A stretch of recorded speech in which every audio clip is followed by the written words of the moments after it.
Hey everybody, welcome to No Vacancy Live, and I mean we're actually live this time.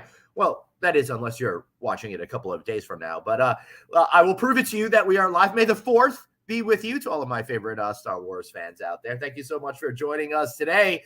We've got a great guest today, and I'm going to get right into it right away because I've got industry legend, dare I say icon, Calvin Stovall. Great to see you, my friend.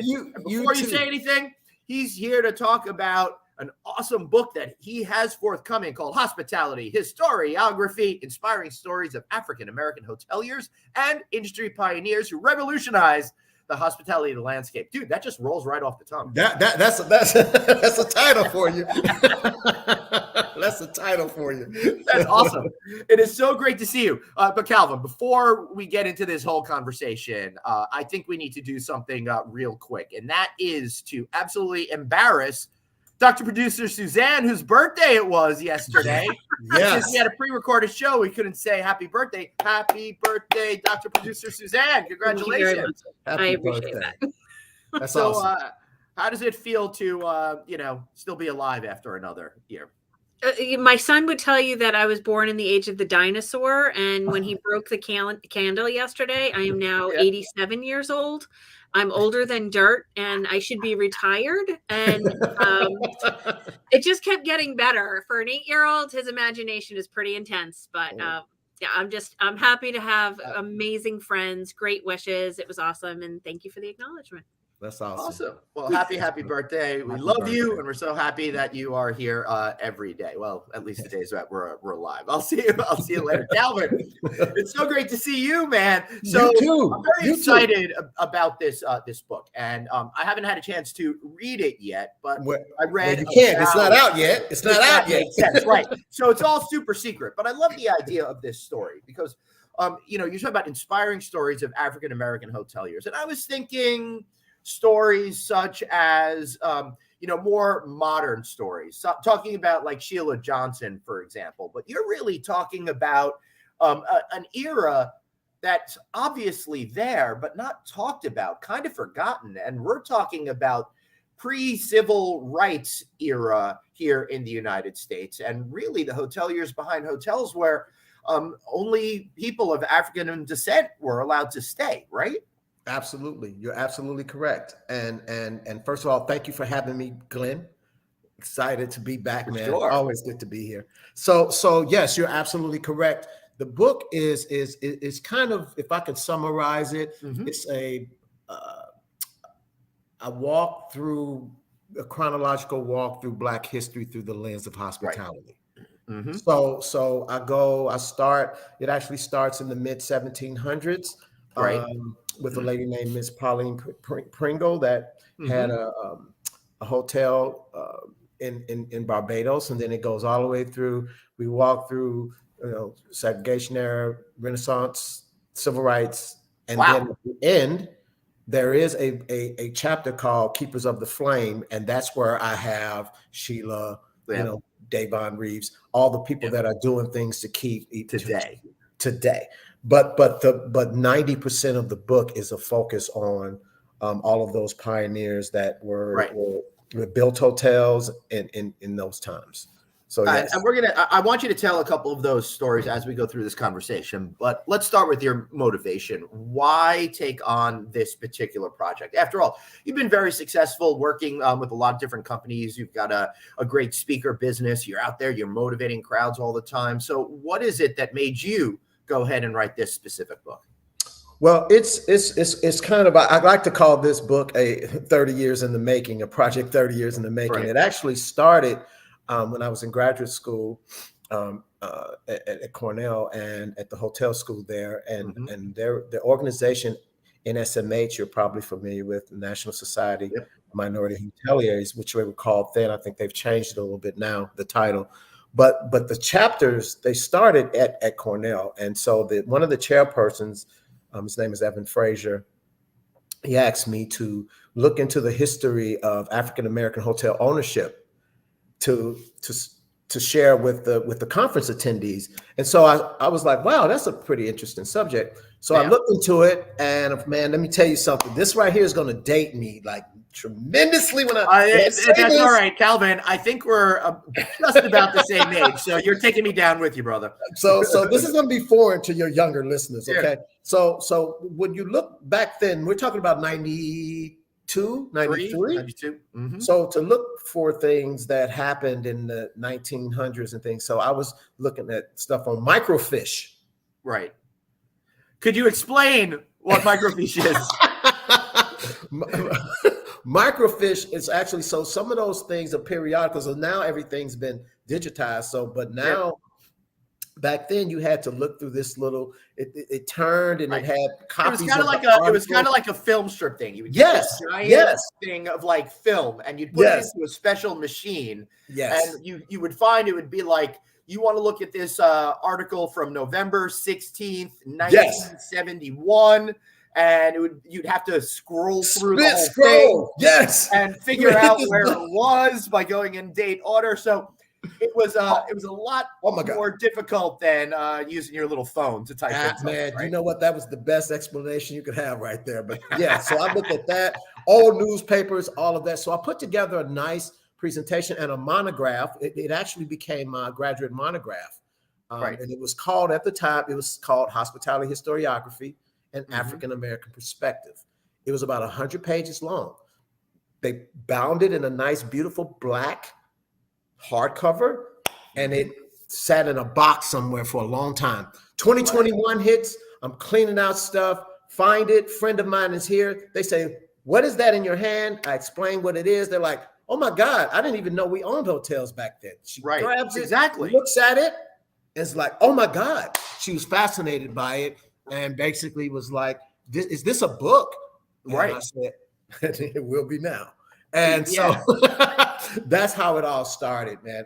And so my motivation for really writing it and getting to this level, because when I sent the monograph to the publisher, she was like, "Oh my God, this is fascinating. Can you find more stories?" And I was like, "Wow, I don't know, but let me check." And of course, as I got deeper and deeper, I found a lot more additional stories. And my reason for writing it, to summarize this, Glenn, because 95% of the people in this book, people will not have heard of. No. And why I did it is because I think the world needs to know, the hospitality world in general, that, hey, you can't tell American history without Black history. It's woven in the fabric, and people need to hear about these wonderful stories of these hoteliers. And so I just wanted to be the one to help bring it out to the world and share it, because we've been involved in the hospitality industry since the mid 1700s, and it needs to be told. Listen, I would never have known that. I guess I could say it's partially my fault, but also society has never recognized those stories. It almost seems, at least from a white 50-year-old plus man's perspective, that bit of history almost didn't exist in my world. It's not that it wasn't there. I just never thought about it. I never considered it. The closest I got was thinking about, I think that the houses that the hotels that used to exist on the other side of the railroad tracks in a lot of towns, particularly like Las Vegas, where Frank Sinatra would go one way to a hotel and Sammy would have to go to another way to a hotel.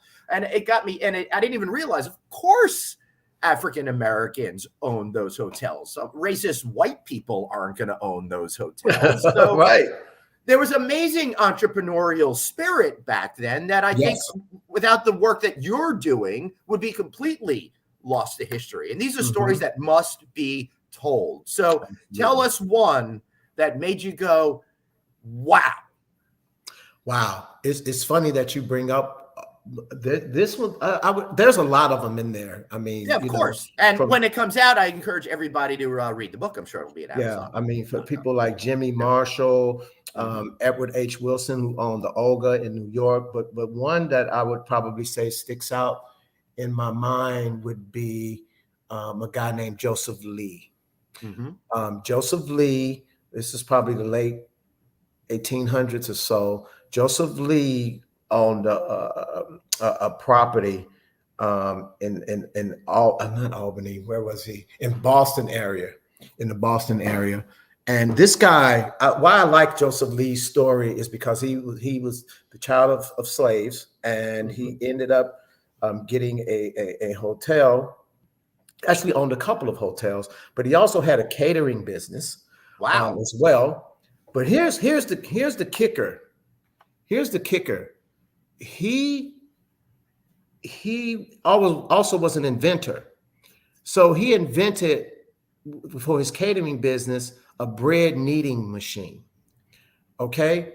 Yeah. So he is in fact he gets a patent for this thing, Right.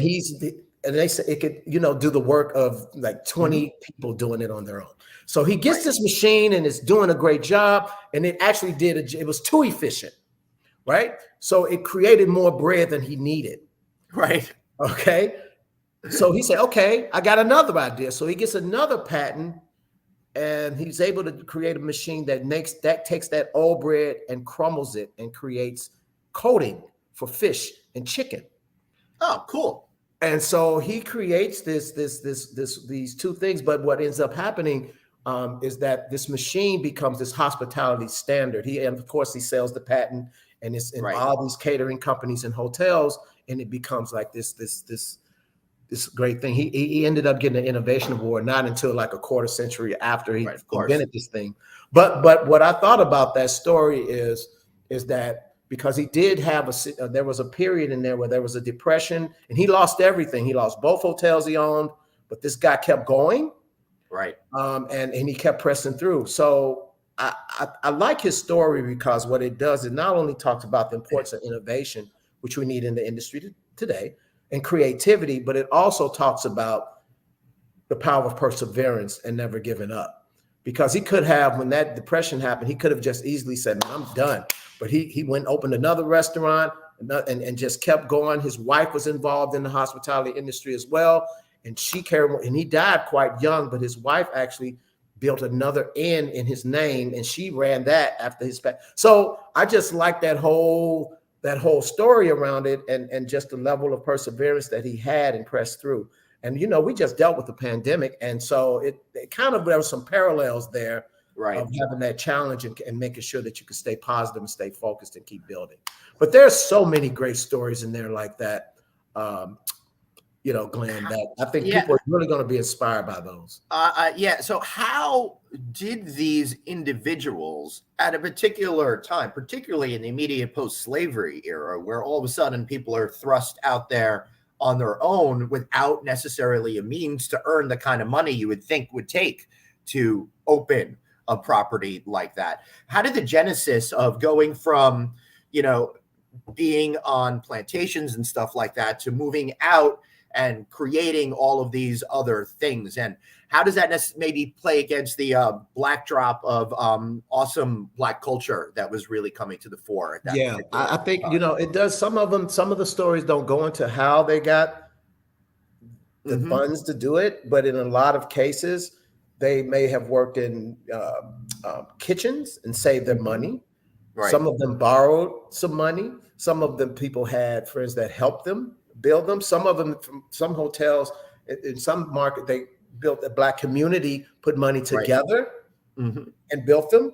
Because the thing is that the challenge is, even today we have some financing challenges, but what happens is that the community, because they can't stay in white-owned hotels, the community will come together and say, okay, we need to have a place, a nice, clean place, because they had boarding houses and things of that nature, but they weren't never, up to par standards like that. So to create a full first-class property, they'll pool money together. But like I said, in some instances they'll borrow some money or save their money and get it started that way. And in a lot of cases, they'll start with a small restaurant.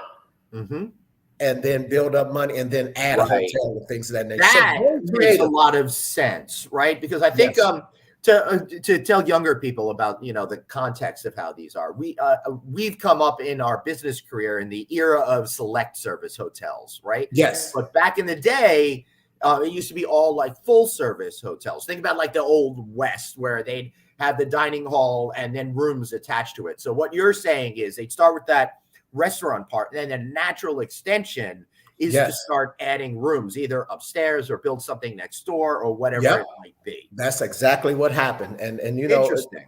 And a lot of, during those days, we were in kitchens, cooking, doing things of that nature. So we had the food and beverage talent to do it. And, we would open our own restaurants. And so I just thought that the creativity and level of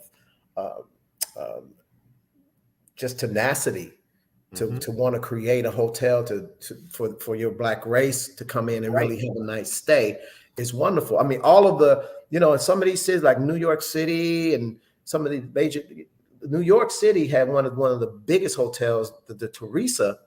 But the weird thing about the Teresa, they called it the Waldorf of Harlem. But the weird thing, back then, like I think that Hotel Teresa opened like 1912 or 13. But they didn't even have Black employees, or Blacks couldn't stay there until 1940. Because people might not know that Harlem used to be pretty much predominantly white. Right. Over time, it transitioned, and once it became mostly African American, the white people that owned that hotel said, "Hey, maybe we need to hire some Black people, bring in a Black GM, not African American." So then it became all of the stars and everybody that was African American stayed at that particular property in New York City. So Hotel Teresa became famous. Malcolm X had an office in there. Fidel Castro stayed there. President Kennedy did an address out in front of it. So, I mean, it was like, so things like that, those stories need to be shared, man. Yeah, absolutely. One of the eras of African-American history that really fascinates me, and again, it goes back to my love of music, is the whole notion of the Chitlin circuit. Chitlin circuit, yes. Yeah. And that's when musicians would go from town to town, but again, they weren't allowed to stay in white-owned hotels. So they played Black clubs, stayed in Black hotels, ate in Black restaurants, all of that. And it's like this whole part of society that we don't really talk about. And I should say, as a Jew, the comedians went on what was called the Borscht Belt, which was, all of the resorts in upstate New York, for example. Yes. Yeah, you're right. So tell me a little bit about what some of your observations around that particular era are. Yeah, that was like during that jazz era. There was like a jazz era, Renaissance era, that where all the jazz musicians, they were traveling around and they had to have a safe place to go. So there were hotels that were on that Chitlin circuit that they would stay and play, like Duke Ellington, Ella Fitzgerald, all of those, man. That was like Billie Holiday.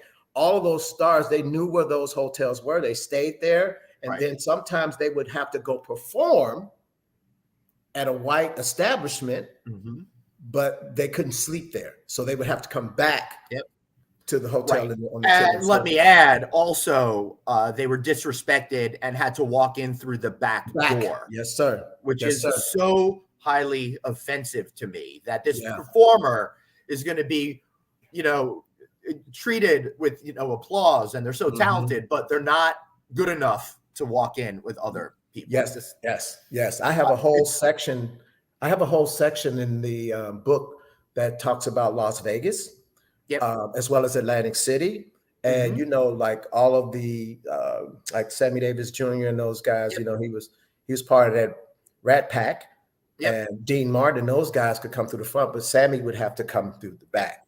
And so he said that I think there's a quote that I put in there. He said something to the fact that we were all equal on stage, but when we walked off, we weren't. It was something to that effect. No, and it's insane. And to give Sinatra credit, he worked real hard to help bring equality to our country. One of the things he did, he refused to eat in a lot of restaurants that wouldn't allow Sammy to eat with him. And they would go to the Golden Steer in Las Vegas. And I did a classic podcast back in the day. You guys got to Google that stuff, where we talked all about that particular issue, as well as the mafia that used to hang out at the Golden Steer and all of that kind of stuff. Oh, man, I love that kind of stuff, man. I love that stuff. Great stories. But the most interesting part of this story to me is after the civil rights movement, and theoretically, African Americans were were as equal as other Americans. We all know that's not true, and it still is a lot of issues to that day. But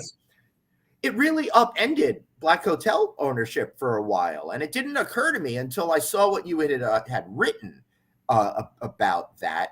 Why do you think that happened, and why would African Americans not continue to support those hotels that took them in?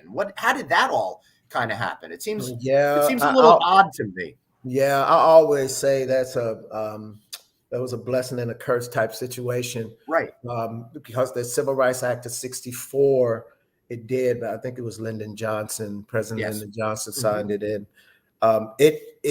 It opened the floodgates for African Americans to stay wherever they wanted to go. Right. So, it almost, the Black owned hotels that were there, they lost their relevance basically. And so they didn't have to stay there anymore. Some of them were able to hang on for a little bit longer, but that Black entrepreneurship, those particular hotels, they just couldn't get the funding to continue. Yeah. Right. And they didn't have the patronage anymore. So that's a good point in funding. It's important for people to understand that banks specifically excluded African Americans. And that goes to the first suburban community on Long Island, which is considered the first suburban community in America, Levittown, which and it continued to perpetuate the inability then for, it's so weird because it's like, hey, we're going to now recognize you as being equal, but then a whole bunch of systems were set into place to make sure that never actually happened. And I think, and again, I'm not educated on this, but it probably sent a lot of African Americans farther back as a direct result of that before everyone could start to move forward. Right?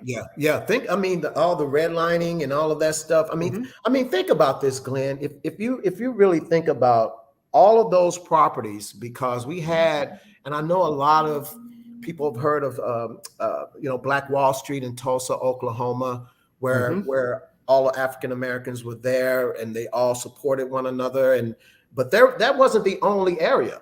There were also other ones. There was one in called the Fillmore District in San Francisco. There was Black Bottom and Paradise Valley in Detroit. We also there was a U Street corridor in Washington, D.C., where there were like 200 to 300 Black-owned businesses there. So there were a lot of those areas and where they had Black-owned hotels in those particular sections. Imagine the generational wealth that was lost, because they couldn't sustain or keep going. The Stratford Hotel that got burned down in that Tulsa, Oklahoma situation. I think his great maybe grandson or somebody. He works at, I think it's Aerial Investments now. His last name is Rogers. I can't remember his first name, but he talked about how much wealth they probably would have had if that hadn't happened. Right. So there was a lot of situations that where African Americans were set behind because we couldn't continue, couldn't get the funding. Other white-owned hotels, they were continually building. Yeah, of course. While the Black-owned hotels were being demolished, well, most of them are gone now, of course. You got a few that's been converted to senior housing. You have a couple that are still standing, like the Magnolia Motel in Greensboro. And then you have some other ones like the Julian Gold Rush, which used to be the Robinson Hotel in California. But most of them, are gone. And unfortunately, it's just disappeared. So if this something like a book like this didn't come out, you would never know that stuff happened.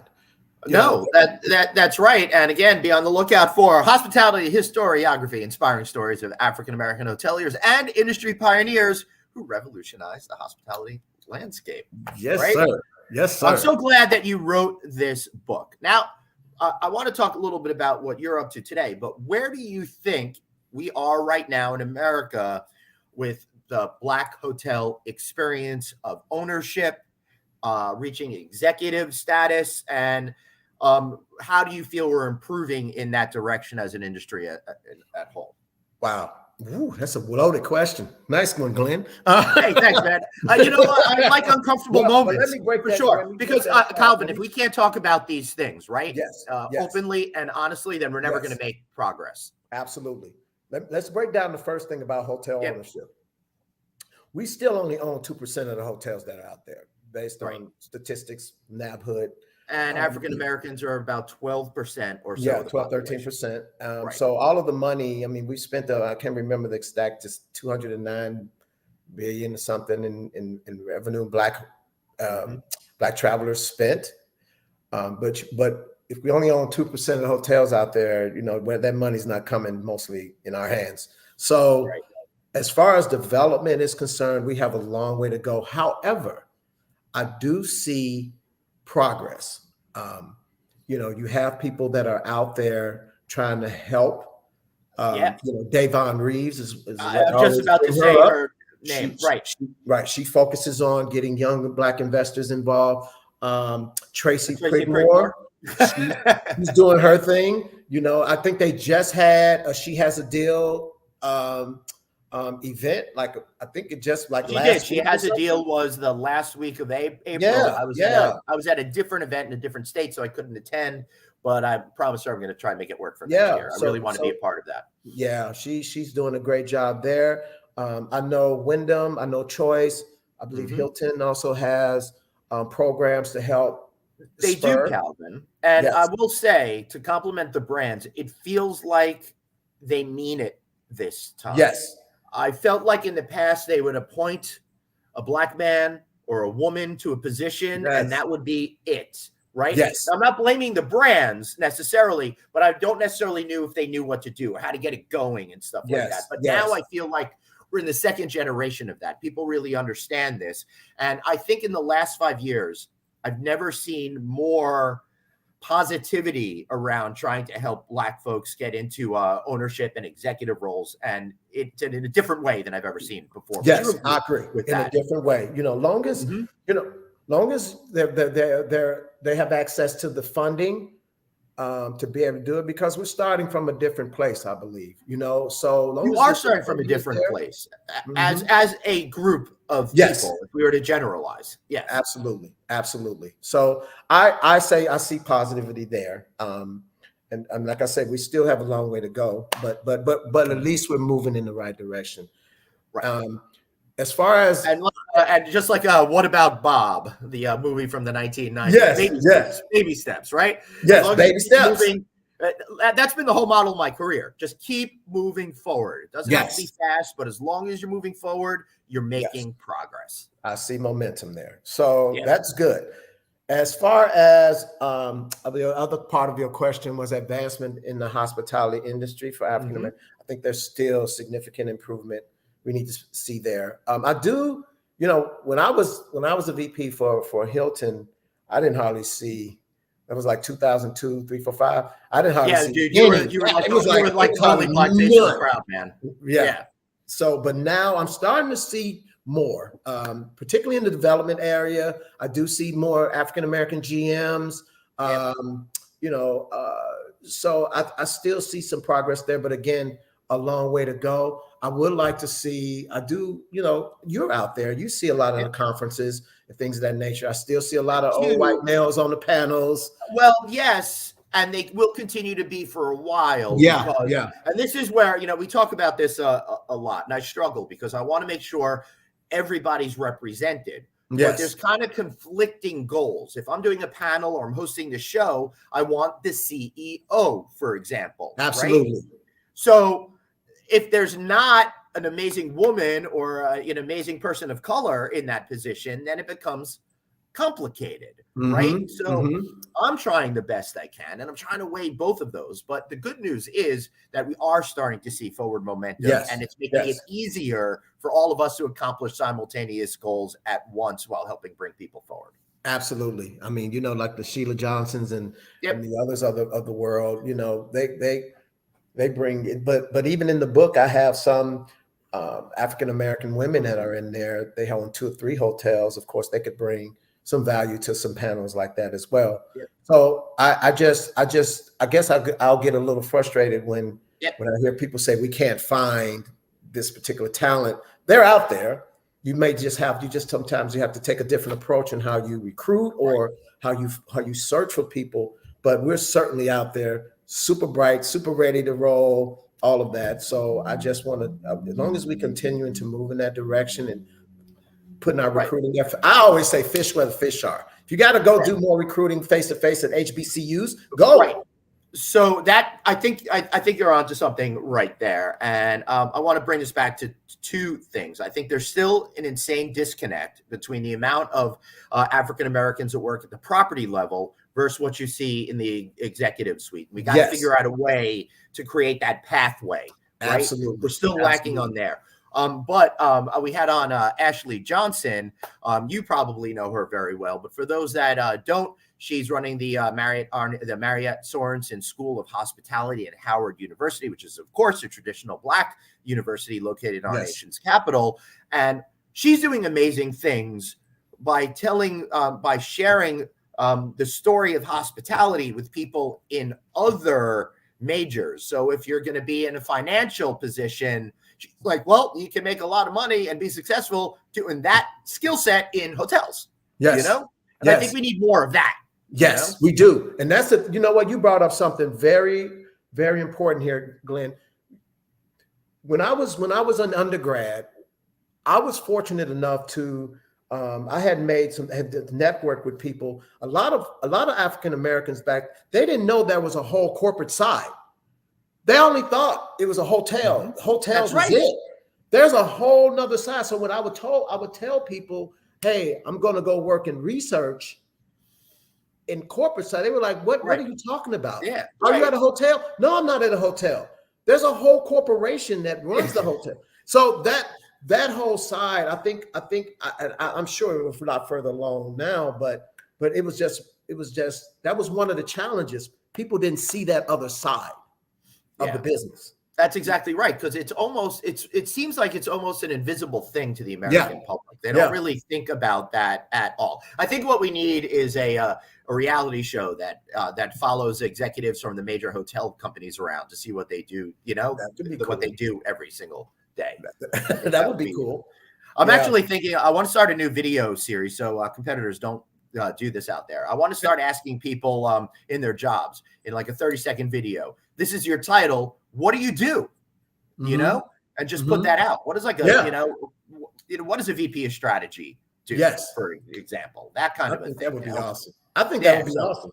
I think I'm going to work on that now. But one of the things that you've been working on, Calvin, is continuing to be an amazing speaker, doing iconic presentations. Hey, I didn't make that. He put it right there. It's right down there. That's it. So, man, you've been doing some great events and stuff like that. And I love your energy on stage. And I've told you before, and I've told the audience before, seeing you when you were working at Homewood Suites really motivated me to head down to be a speaker, because you make it look so fun. Yes, so what are some of the things that you're doing to help empower hoteliers that you speak to in front of?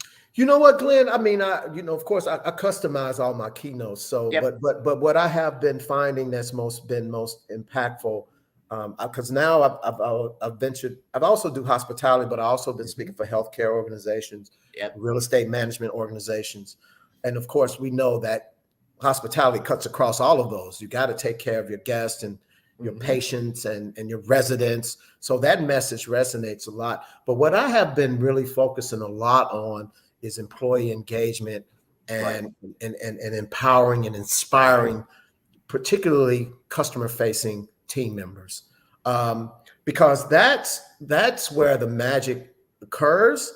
And so I've been really trying to talk more about, hey, if you are in a leadership role, really focus on engaging your team, focusing on development, focusing on helping them reach their aspirations. Because, it can't always be just about profit. Right. And that's important. Don't get me wrong. You got to make money. Yeah. But the engine that makes that happen is through your people. So I have been really focusing on pretty much any keynote, and the message hits, because I always tell them, who has people reporting to them, raise your hand. And then I say, who's responsible for engagement? And it's like, if your hand's up, you're responsible for it because your boss has a lot to do with how engaged you are at work. You know, so I just let people know, hey, look, you can't just sit in an office with a bunch of paperwork and don't think you have to get out there. You know, what one of my friends, one of the guys that I know, Travis with McNeil, he always says, lead with your feet, not with your seat. Yep. You got to get out there, man, and be on the floor so people can see you and engage. Absolutely. You know, so that's what I've been doing. But, you know, I do the keynotes, but I also do workshops, leadership workshops. I'm getting more into that, doing some video series and things of that nature. Yep. So, yeah. But you're right. I love it, man. I love it. I love doing it. Listen, we are so fortunate. I love when I get to do speaking engagements, and deliver a keynote or host or MC or something like that. There's nothing better than that energy in the room. But I want to talk about two more quick things. One thing, I've got to give an amazing shout out to Craig Poole. I'm staying right now. He's a general manager at the DoubleTree in Reading, Pennsylvania. Calvin, are you familiar with his story? I don't know his story, but I do. I mean, I'm connected with Craig, and I always, comment. Yeah, I would love to hear his story. Tell it. So this hotel, the whole purpose of this hotel here is not to make an owner money, but it's to create vibrancy and reinvigorate a decaying city of Reading, Pennsylvania. And they are transforming this city. Mr. Poole has hired a whole lot of people that have either been in prison, had other situations with the law, done all of these types of things to empower them and make them feel like amazing people. And you know what? He has very, very little turnover rate. In fact, we were having dinner last night, and I shot a short form video, everybody, and I'm going to be running it next week with Mr. Poole. We tell this story. This woman comes up, and he's like, we start talking to her. Her apartment, she has a mom with 2 kids. Her apartment building was sold. She had to get out. She had nowhere to go at the beginning of the pandemic. So they put her and her family up here at the hotel. She stayed here for like 6 months. Then they worked, he's actively involved with Habitat for Humanity. So they worked on getting her a home. And I mean an actual house. Wow. And she couldn't get the mortgage because she was $5,000 short for a year. And the bank called to talk to him about that. He goes, oh, what a coincidence. She just got a $5,000 a year raise today. So I guess she qualifies. Wow. And now he's doing this for somebody else here at the hotel. Wow. We had ice cream last night here at the hotel. It's the ice cream we had is from a woman who owns an ice cream store across the street. He's like, we're not making any money on this because we want to make sure her business succeeds because that will lead to helping the community. It's absolutely unbelievable. That's a servant leadership thought process right there. Yep. That's I've never seen anything like it. Now, Dr. Producer Suzanne made one good point. When I put on my glasses, I'm trying to read what's going on. So I'm gonna make her come on and talk about this. Dr. Producer, you made a really interesting point. Not enough African American college professors that are showing examples as well. How do you come down on that? What do you think about that? Well, this is another unique challenge that we come across, right? So a student, when they're sitting in the classroom, we try and make sure that you've got diversity across the board so that a student sitting in the classroom can see themselves and then into the industry. So yes, we have the industry aspect and not necessarily having enough leadership in a variety of positions. And then you've got in the classroom, you don't have enough diversity on that end as well. And so it's a hard mix to take what you're doing and doing successfully in the industry. And quite honestly, higher education, academia doesn't necessarily pay the same path that maybe working in the hotel has when you've progressed that far. But we've got to look at changing that dynamic, whether it be an adjunct role, whether it be a full-time faculty role, whether it be someone that's retired that can have that opportunity to give back. But if we don't show it across the board, it's going to continue to be a perpetual challenge. Absolutely. Yep. That's a great point. Well, I'll be happy to teach. Yeah. So all my higher academic friends, I have Calvin's number on cell phone. So that's right. Call me. I just truly believe it's all about paying it forward. I had some great people in my life that helped me. And you know, if I can do anything to help somebody reach their aspiration and goal, I'm all in. you know. I'll tell you what, Calvin, the cool thing about being this 50 plus thing now is that the urge to want to make sure the next generation has opportunities and succeed. Why did y'all wait till you're 50 to do that? You should have. Because I was too busy worrying about figuring my life out and all of that kind of stuff. But now I feel like I finally have reached some sort of career stability and my kids are headed in the right direction. Now I can start to focus on giving to the community since I protected my family. Mm-hmm. You know? Yes, there you go. I've always been that way. I had a lady named Karen Sock helped me. I mean, during when I first got my first hotel job at Holiday Inn at the front desk, we're still good friends. And I mean, so she instilled that in me, always help the generation coming. Yep. And so that's pretty much always been in my heart. But yes. That's amazing. Calvin, I just want to say, hey, that show that we were talking about, old school Vegas flashback, the Golden Steer, the Mafia, and the Rat Pack. So go check that out. It ran in December of 2016. However, that was a rerun. It's actually much older than that because I was able to repurpose it from an old job I had where I did 100 episodes of a podcast before I even started No Vacancy. So really old school. That dude doesn't even own the place anymore, but you're going to love that particular interview over there. Send it to me. I would love to. Man, I've been actually the link is in the private chat. She put it in there for us. Gotcha. All right. So also, Calvin, when is this book coming out, do you think? You know what? I am in the middle of raising some money because I'm with a hybrid publisher, Brown Books Publishing. So I'm trying to get, raise $75,000. If you got $75,000 in your pocket, send it to me. But listen, I totally did, but then I had to pay tuition bills at 2 private colleges. So yes, so Brown Books is going to be the publisher, but it is hybrid. So I wanted to keep the rights to my book. I wanted to make sure I had my hands in the creative process and all of that. So I'm having some conversations with some folks now. So hopefully by the end of the year, if not, next Black History Month, it'll be here.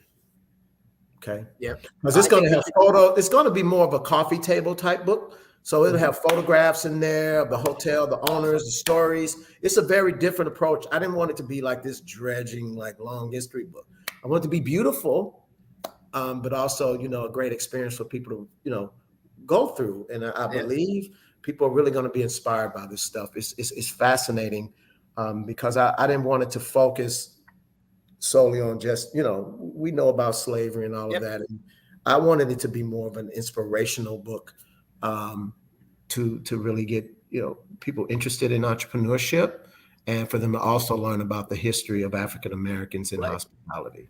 Listen, what I think is really cool is the fact that you started this when you were in college, you put it off to the side, and it's resurfacing. And so that's inspiration for young students that are doing projects. And sometimes they may think that a classroom project is too much or some activity with a club is a little bit too much, but make something out of it and contribute back to the industry, even if it takes a couple of years or decades. Now you've been in the industry. This is motivation for others that are out there. Maybe you started something. Go back to your archives, your boxes, pull something out. You'd be surprised. Clearly you were, and inspired to take it to the next level. And that's words that can't be paid enough. So thank you for taking that effort. No, thank you so much. I'm just excited to be the one to help bring this stuff out, man. It's just been an honor, feel blessed to be able to do it. And it is freaking awesome that you are doing it. I can't wait to read Hospitality Historiography, inspiring stories of African-American hoteliers and industry pioneers who revolutionized the hospitality landscape. Big brands out there. Give our friend Calvin a call. Show him the love. Show him support. Let's get these stories out so we could all learn from them. Calvin, thanks so much for being here today. Hey, man, thank you so much. Thank you so much for having me on. Yeah, man, we're going to do a big group goodbye. So I want everybody to make sure that you follow us. Follow us on Apple Podcasts, iHeartRadio, Stitcher, SoundCloud, wherever you get your audio podcasts. We are there. Also, hey, you can watch the video show. You're probably watching it right now, either on my LinkedIn page, novacancynews.com, YouTube, wherever it might be. So thanks all for being here. I appreciate it. And we'll see you next time right back here another episode of No Vacancy Live. Remember, you got one life to blaze on. As Anthony would say, be kind to yourself and think about getting that book when it comes out. See you all later.